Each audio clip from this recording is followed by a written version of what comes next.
procedure, you please start. Sir. Thank you, ma'am. Please be seated. Thank you. Sir, thank you, sir. You have allowed me to speak on a very important issue. Sir, I would like to point out at the outset that SIR is violative of parliamentary legislation. It violates the powers prescribed by Parliament. It's contrary to the judgment of Supreme Court, a 3-judges judgment of Lal Babu Hussain, and it is a malified exercise of power to selectively disenfranchise on the basis of religion. Sir, Election Commission of India cannot be bigger than Supreme Court and Parliament of India, sir. Sir, may I point out to you, sir, the representation of the RP Act of 1950 and Registration Electoral Rules 1960 prescribe that inclusion in the electoral roll will be based on self-declaration of citizenship backed by one of 6 documents of identity prescribed in Form 6 of 1960 rules, including Aadhaar. Now, this is an act which was passed in Parliament, sir. Supreme Court, in its Lal Babu Hussain judgment, held that once an voter has been included in the electoral roll, there is a presumption that they are citizens and they cannot be removed except by an inquiry into the citizenship of the individual voter and giving them an opportunity of hearing after informing the basis on which doubt arose concerning citizenship.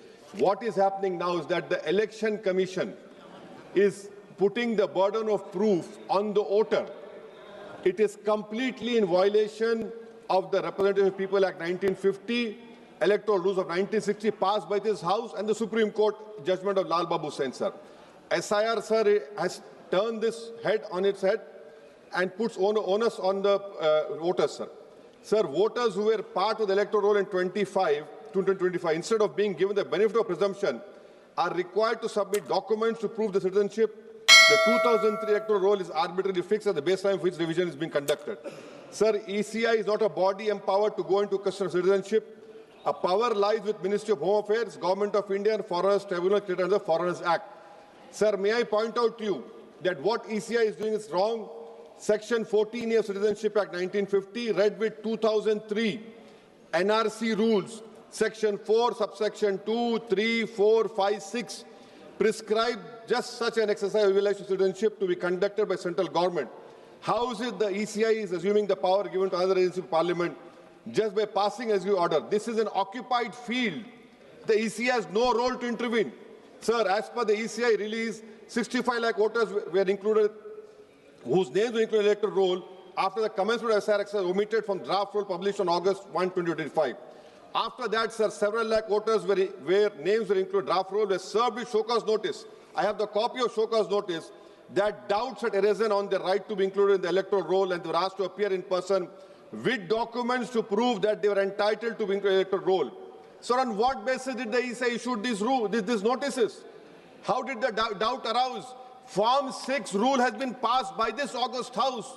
How can the ECI do it? They are violating the sanctity of a law that is passed in this August House. Sir, eventually 3.66 lakh such persons were deleted from the electoral roll with no order made available in the public domain, giving the reason for deletion. Sir, under the SIR order, these persons are to be referred to authorities tribunal dealing with illegal foreign migration.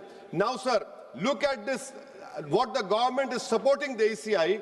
When this 3.66 lakh such persons deleted, the government immediately, which was the draft is published on 30th August and finally 30th September, this government came out with the new Immigration and Foreigners Act 2025 and was notified, and an Immigration Foreigners Exemption Order 2025 cemetery is promulgated the same day. Under this order, sir, no action under Foreigners Act will be taken against illegal entry, presence for citizens of Nepal, Bhutan, Tibet and Sri Lanka, Tamils, in addition to persons other than Muslims belonging to Afghanistan, Pakistan, Bangladesh. Sir, when Supreme Court is seized on the petition of CAA, government issues a foreign exemption order. Why? Because they realize that in this 3.66 lakh, there can be people more than the non-Muslims also to protect them. You have done it, and then after 5 years of CAA, you will give them citizenship. That is why I say that this whole exercise, sir, I'm concluding, sir. This is why I say this whole exercise is a backdoor NRC. Sir, Ambedkar was asked, is India's democracy? He said only in formal sense. To be democracy in the substantial sense, political power was held by the most marginalized and the weakest. He repeatedly said political power is the key to social progress. You have only 4% Muslims over here. The ruling party has no Muslim member. If Lok Sabha increase representation of OBCs and the upper caste is there, now it is at the cost of whom? Muslims are not there. They're not being reflected in the secular parties. For example, If Muslim majority seats like Wayanad can elect non-Muslims, surely Raebareli, Amethi, Ottawa can elect Muslims, sir. And now coming to this electors, sir. We are only become electors. We are not getting elected. Please coming, sir. I'm concluding, sir. Give me 2 minutes, sir. Please, sir. Now coming to this whole donations, BJP got 88% of donations, sir. Nearly 2,243 crores. So we the people is now represented by We the Private Limited. I would request this ruling party to please consider adopting a mixed member parliamentary system like Germany. Each voter has 2 votes, one for their MP and one for a political party.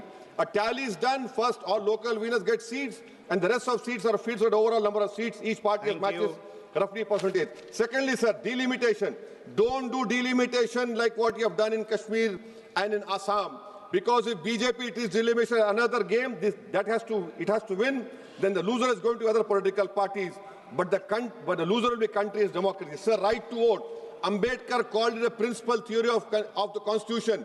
I would demand, I have put a private bill last assembly, the age of contesting elections for MLA and Lok Sabha should be brought down to 20.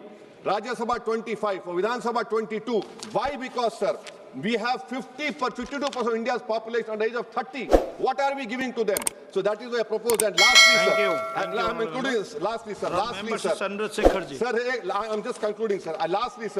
Lastly, sir, we must build a consensus and make right to vote a fundamental right. I oppose the SIR. This is nothing but backdoor NRC. This is an exercise, a selective exercise to disenfranchise people in the name of religion. Thank you, sir. सभापति जी धन्यवाद। आज का विषय देश के करोड़ों मतदाताओं के सम्मान और उनके लोकतांत्रिक अधिकार से जुड़ा हुआ है।